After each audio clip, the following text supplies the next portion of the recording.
This is just tap driver sockets.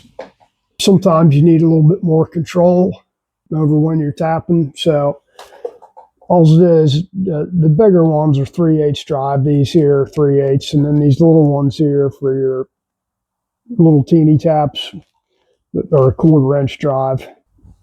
So, you got a square drive in there. These come in handy. Sometimes you can't get your regular T handle into certain spots with these, or it isn't long enough, whatever.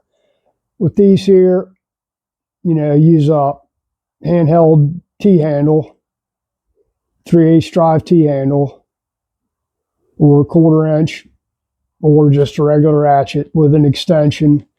Allows you to get into places that you normally couldn't get into a lot of the times. You have clearance issues or whatever. Good stuff. I've had these ones for, I don't know, 40-something years.